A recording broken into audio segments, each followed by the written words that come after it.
nagu näha bussijaamas, Puerto de Mogani bussijaamas. Et sõitsin Maspalomasest siia.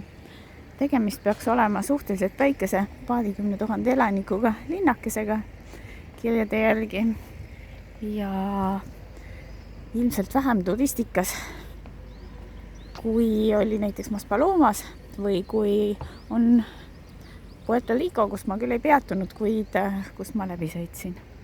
Ja paar tunnikest on mul aega siin jalutada enne järgmist bussi.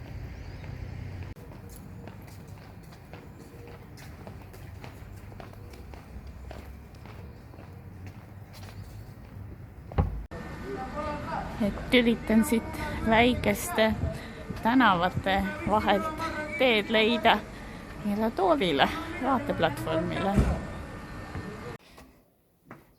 Ja orienteerumine on siin päris keeruline. Mõni siukene tänav lõpeb lihtsalt ühe maja trepiga ja kõik. Juba ühekõne panin ummikusse keegi vana, mis seal istus trepi peal ja näitas, et seletas midagi. Ühesõnaga suunas meid siia poole, kus ma nüüd olen. No siia Miradoolile ma nüüd väikeste eksimistega jõudsin. Siit me näeme siis Puerto de Mogani sadamat. Sealt paistab playa. See küll väiksem kui mujal Maspalomases. Nii. Ja siis on siit linn.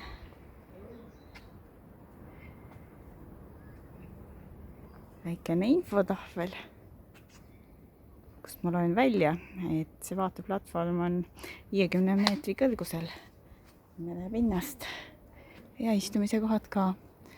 Mõnus väikene unapaus teha. Sadamakail. Näha, et tegemist on endisaegse või ka praeguse kalurikülaga, et siin ja seal on tunda kalalõhna, pakutakse värskeid mereande. Ja siit on põhimõtteliselt talvelaeva seiklus. Et mingisugune tuur 40 minutit kuskile mingi talvelaeva vaatama. Väga palju ei uurinud, sest enam mul seda plaanis ette võtta pole. Aga mõnikord, kui ma olen siin rohkem kui läbisõidul, siis miks mitte. Ja sadamakai lõppeb restoraniga, mis siin siis võivad maksud ossa 46,95. On ikka odavamaid kraame ka. Värske kala 100 grammi 4,20. Seal need müügipunktid aktiivselt tahavad mingisuguseid tuule müüa. Enamus on õnneks tühjad, et saab jalutada. Üks proua siiski pidas meid kinni. Ma küsisin, kas ma võin lihtsalt nagu see kai lõppu jalutada.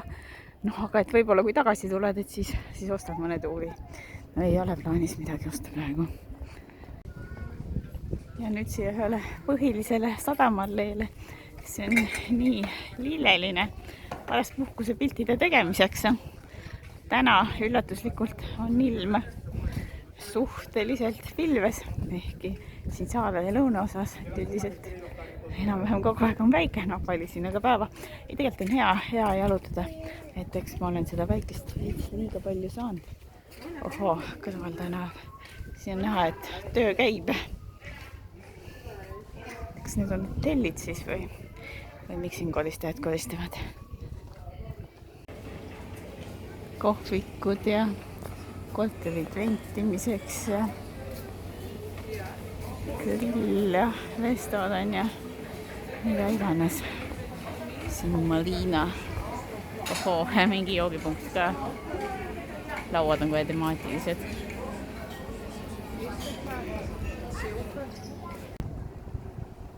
No, ja jõuan playale.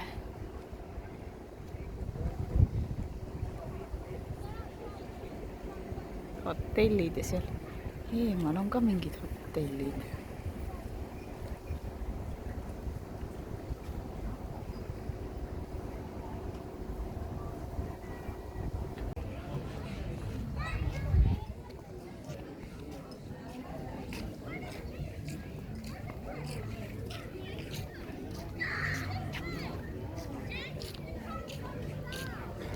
Canada Los Gatos.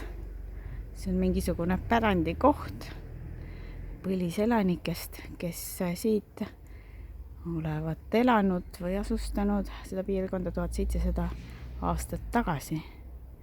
Ja asustus koosneb kivimajakestest. Ma arvan, et siin on värav.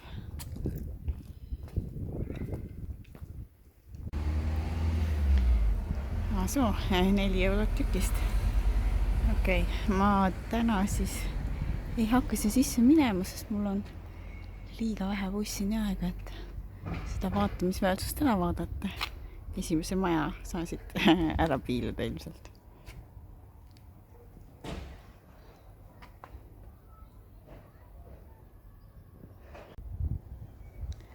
Et paistab, et seal seina sees,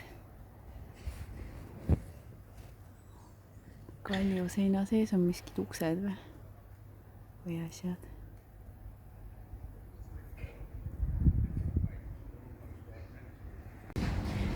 Aga ega midagi, pisike ring tänaseks Puerto de Mogonis tehtud ja ma siin nüüd bussipeatuse poole tagasi, et siis sõita oma peatuspaika San Nicolases. Nicolas, ma ei tea, kuidas, jälle ei tea, kuidas hääldatakse. Et kodu kallis kodu, et päris hea on pärast neid seiklusi, mis mul siin paaril viimasel päeval olid, taas oma